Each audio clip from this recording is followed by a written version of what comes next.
Good morning, good afternoon, good evening. Welcome to Raven's Readings.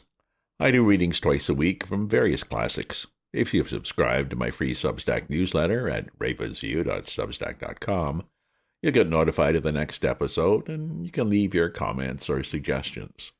And you can also browse in there my flash fiction writings or musings on the world. I will be reading to you from Very Good Jeeves. It's a collection of short stories written by P.G. Wodehouse in 1930. Jeeves, a very competent valet, and his hapless employer, Bertie Wooster, were characters in dozens of short stories by Wodehouse. The stories are from the point of view of Bertie. Last episode, Bertie became embroiled in a scheme to sneak Bobbie's niece Clementina back into school after hours. A school run with a firm hand by a good friend of his Aunt Agatha, so a sensitive procedure. He is following, against the recommendation of Jeeves, a scheme suggested by Bobbie herself. There may be problems. Up a tree. I felt pretty bucked as I tooled up the hill to St. Ethelburga's, and equally bucked as I pushed open the front gate and stepped into the dark garden. But just as I started to cross the lawn, there came upon me a rummy sensation, as if all my bones had been removed and spaghetti substituted, and I paused. I don't know if you have ever had the experience of starting off on a binge filled with a sort of glow of exhilaration, and if that's the word I want, and then without a moment's warning, having it disappear as if somebody had pressed a switch. That is what happened to me at this juncture, and a most unpleasant feeling it was. The truth came to me like a bit of ice down the neck. I remember reading somewhere that it is a defect of generous and high-spirited natures that they're apt to allow themselves to get carried away by what you might call the exuberance of the moment. I can't recollect the exact words, but that was the nub of the thing, and I could see now what the fellow who wrote it meant. What he was driving at was that blokes like myself tend, when stirred, to spread themselves a trifle excessively, with the result that before they know where they are, they find themselves committed, if you follow me, to a course of action which, when contemplated in cold blood, doesn't look any too juicy. This was what had happened to me. I perceived that I had been a dashed sight too impulsive. Purely in order to score off Jeeves, I had gone and let myself in for what promised to be the mouldiest ordeal of a lifetime. You see, it wasn't as if I really liked doing this sort of thing. The world may be divided broadly into two classes: fellows who enjoy prowling through other people's gardens in the dark in order to climb trees and tie string to flower pots, and fellows who do not. The nearer I got to the house, the more clearly was it revealed to me that I belonged to the second class, and I'm bound to say I wished more and more that I had been a little less haughty with Jeeves when he tried to outline that alternative scheme of his. An alternative scheme was just what I felt I could have done with. At this point, I found myself at the conservatory door, and a few moments later I was inside scooping up the pots. Then ho for the tree, bearing "Mid snow and ice the banner with the strange device, Excelsior." I will say for that tree that it might have been placed there for the purpose. My views on the broad general principle of leaping from branch to branch in a garden belonging to Aunt Agatha's closest friend remained unaltered, but I had to admit that, if it was to be done, this was undoubtedly the tree to do it on. It was a cedar of sorts, and almost before I knew where I was sitting on top of the world, with the conservatory glass roof gleaming below me. I balanced the flower pot on my knee and began to tie the string around it. And as I tied, my thoughts turned in a moody way to the subject of women. I was suffering from a considerable strain of the old nerves at the moment, of course, and looking back, it may have been that I was too harsh, but the way I felt in that dark roosting hour was that, you can say what you like, but the more a thoughtful man has to do with women, the more extraordinary it seems to him that such a sex should be allowed to clutter up the earth. Women, the way I looked at it, simply wouldn't do. Take the females who were mixed up in this present business. Aunt Agatha, to start with, better known as the pest of Point Street, the the human snapping turtle, Aunt Agatha's closest friend, Miss Mapleton, of whom I can only say that on the single occasion on which I had met her, she struck me as just the sort of person who would be Aunt Agatha's closest friend. Bobbie Wickham, a girl who went about the place letting the pure in heart in for this sort of thing I was doing now, and Bobbie Wickham's cousin Clementina, who instead of sticking sedulously to her studies, spent the springtime of her life filling ink pots with sherbet. What a crew, what a crew. Well, I mean to say, what a crew. I just worked myself up into a rather impressive state of moral indignation and was preparing to go even further when a bright light shone upon me from below and a voice spoke. "Oh," it said. It was a policeman. Apart from the fact of his having a lantern, I knew it was a policeman because he had said, "Ho." I don't know if you recollect my telling you of the time I broke into Bingo Little's house to pinch the dictaphone record of the mushy article his wife had written about him and sailed out of the study window right into the arms of the force. On that occasion, the guardian of the law had said, "Ho," and kept on saying it, so evidently policemen are taught this as part of their training. And after all, it's not a bad way of opening conversation in the sort of cirques in which they generally have to talk with people. "You come on down out of that," he said. I came on down. I just got the flower pot balanced on its branch, and I left it there, feeling rather as if I had touched off the time fuse of a bomb. Much seemed to me to depend on its stability and poise, as it were. If it continued to balance, an easy nonchalance might still get me out of this delicate position. If it fell, I saw things being a bit hard to explain. In fact, even as it was, I couldn't see my way to any explanation which sounded convincing. However, I had a stab at it. "Ah, officer," I said. It sounded weak. I said it again, this time with the emphasis on the "ah." It sounded weaker than ever. I saw that Bertram would have to do better. "It's all right, officer," I said. "Oh!" Oh, yes. "Oh, what are you doing up there?" "Me, officer?" "Yes, you." "Oh, nothing, Sergeant." "Oh!" We eased into the silence, but it wasn't one of those restful silences that occur in talks between old friends. Embarrassing, awkward. "What are you doing up that tree?" "Tree?" "Yes, tree." "Well, it's like this." "Oh?" "It's rather hard to explain, but—" "Oh?" "It's quite all right, though."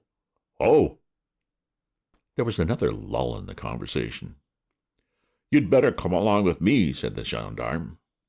Well, the last time I had heard those words from a similar source had been in Leicester Square on one boat race night when, on my advice, my old pal Oliver Randolph Sipperley had endeavored to steal a policeman's helmet at a moment when the policeman was still inside it. On that occasion, they had been addressing to young Sippy, and they hadn't sounded any too good, even so. Addressed to me, they more or less froze the marrow.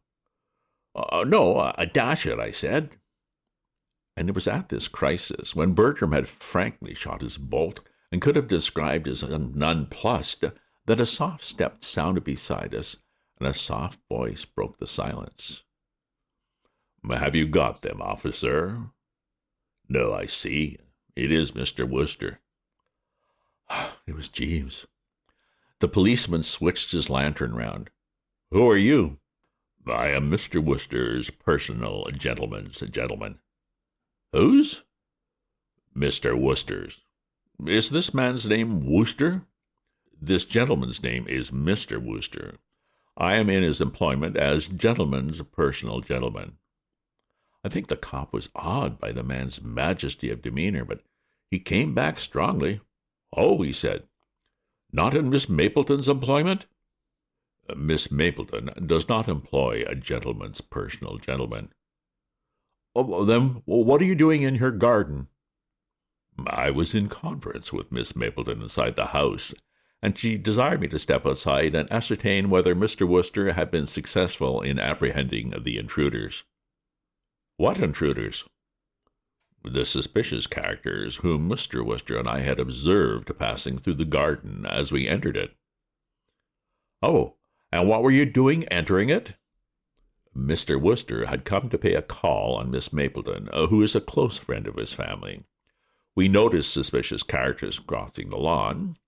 On perceiving these suspicious characters, Mr. Wooster dispatched me to warn and reassure Miss Mapleton, he himself remaining to investigate.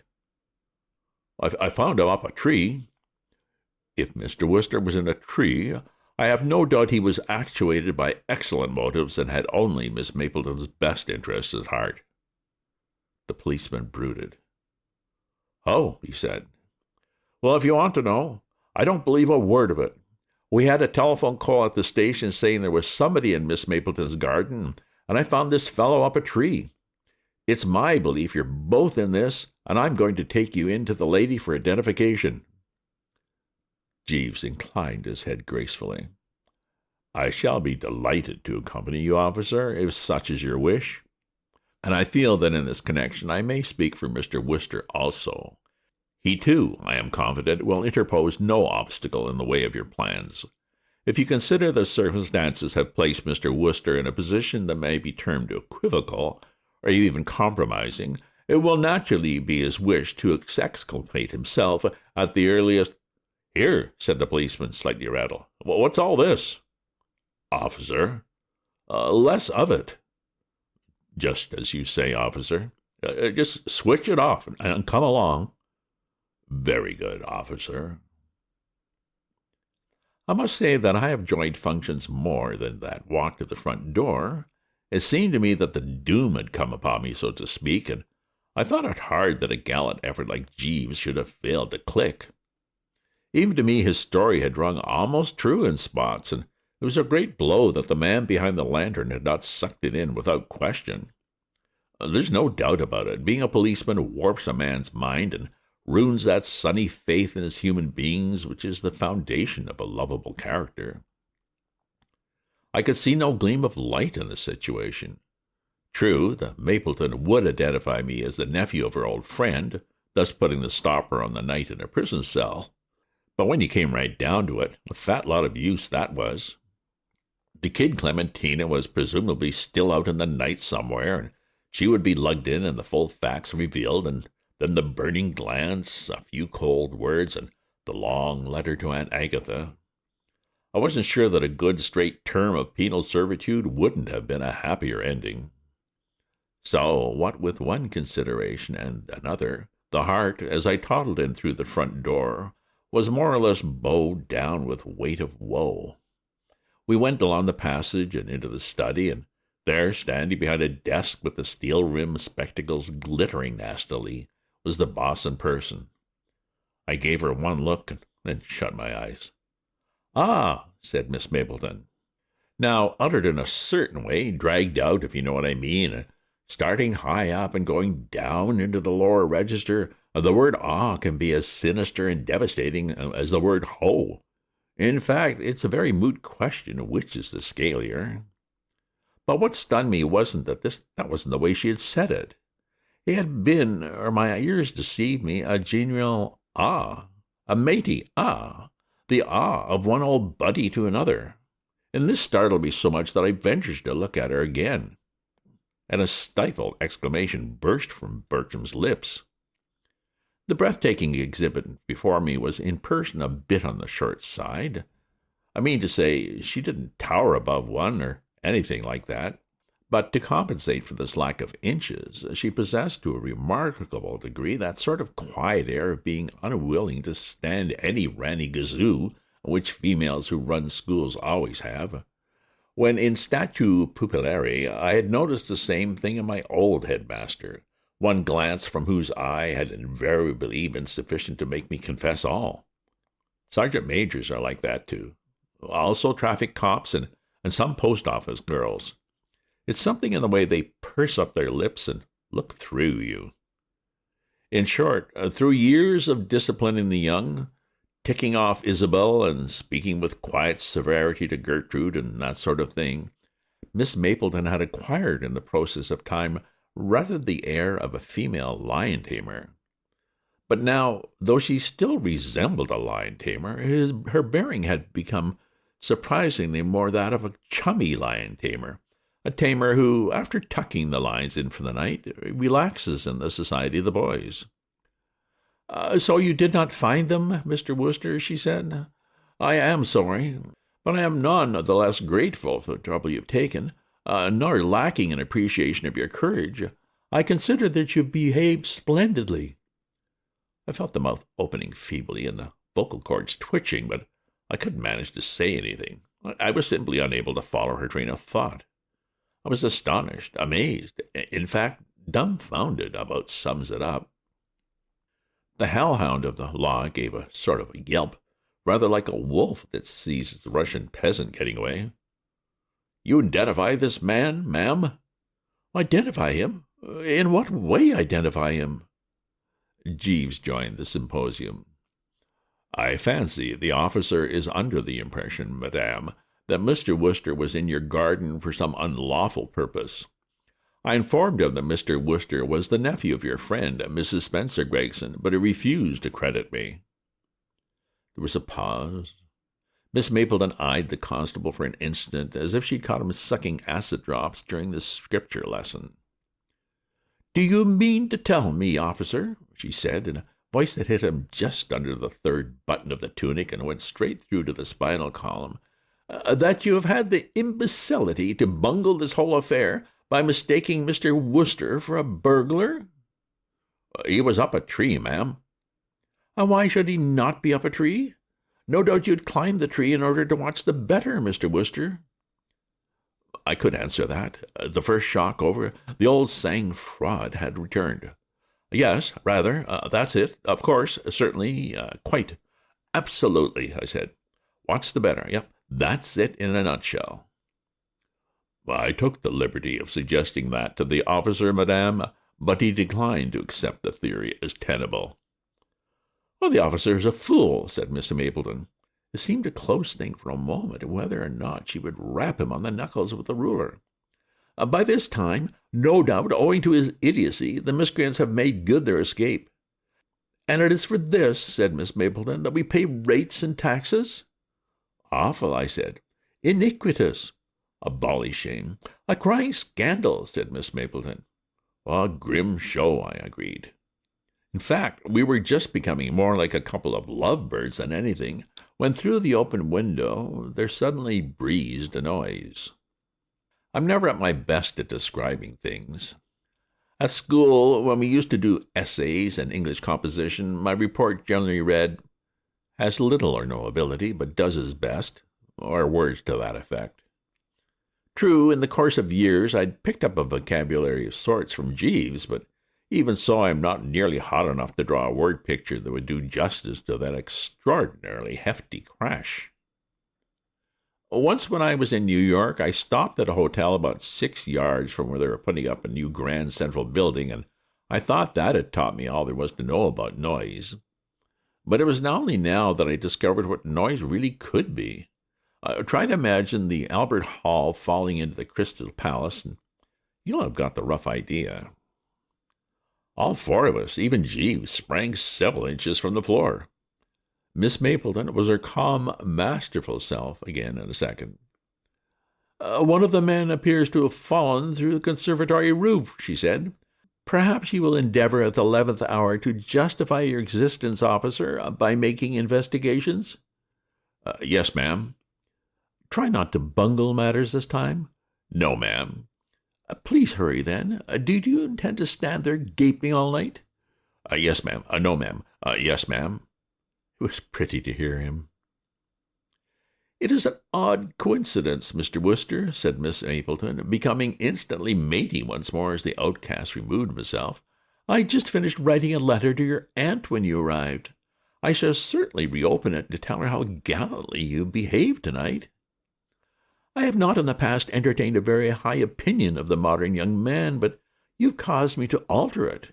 To track these men unarmed through a dark garden argues courage of a high order. It was most courteous of you to think about calling upon me. I appreciate it. Are you making a long stay in Bingley? This was another one I could answer. No, I said, afraid not. I must be in London tomorrow. Oh, perhaps you could lunch before your departure? Oh, afraid not. Thanks most awfully. Very important engagement. I just can't get out of, Jeeves? I have to catch the 10:30 train, what? Without fail, sir. I'm sorry, said Miss Mapleton. I'd hoped you'd be able to say a few words to the girls. Some other time, perhaps? Oh, absolutely.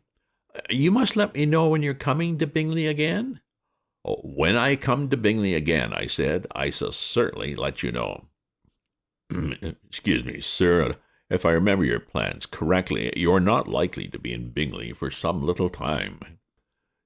Not for some little time, Jeeves, I said. The front door closed. I passed a hand across the brow. Tell me all, Jeeves, I said. I'm fogged.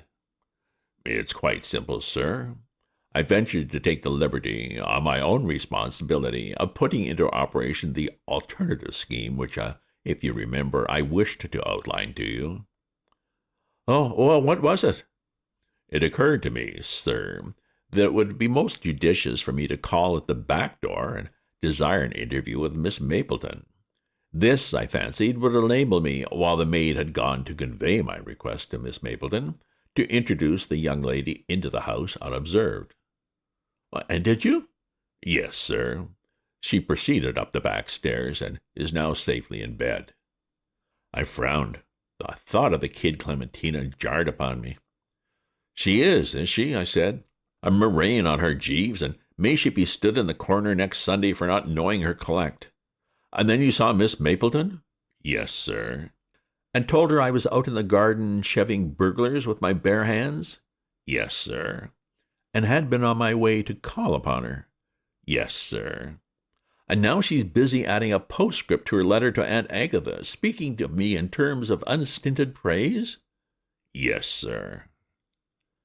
I drew a deep breath. It was too dark for me to see the superhuman intelligence which must have been sloshing about all over the man's features. I tried to, but I couldn't make it. Jeeves, I said, I should have been guided by you from the first. It might have spared you some temporary unpleasantness, sir. Unpleasantness is right. When that lantern shone up at me at the silent night, Jeeves, I thought I'd unshipped a rib. Jeeves. Sir. That Antibes expedition is off. I'm glad to hear it, sir. If young Bobbie Wickham can get me into a mess like this in a quiet spot like Bingley-on-Sea, what might she not be able to accomplish at a really lively resort like Antibes? Precisely, sir. Miss Wickham, as I've said, though a charming— Yes, Jeeves, yes. There's no necessity to stress the point. The Wooster's eyes are opened. I hesitated. Jeeves? Sir? Those new +4 trousers? Yes, sir. You may give them to the poor. Thank you very much, sir. I sighed. It's my heart's blood, Jeeves. I appreciate the sacrifice, sir, but once the first pang of separation is over, you'll feel much better without them. So be it then, Jeeves, I said. So be it. End of episode. Well, as usual, Bobbie Wickham dragged Bertie into a mess, and as usual, Jeeves seemed to have gotten him out of it. Just a reminder, if you subscribe to my free newsletter at ravensview.substack.com, you'll get notified of my updates as soon as they're ready. Plus, you can browse the various short stories and musings I have in there. If you enjoyed this reading or have other classics you'd like to hear, do leave me a comment. Check out my other posts on my Substack, and remember to share this with your friends. Ta-ta for now.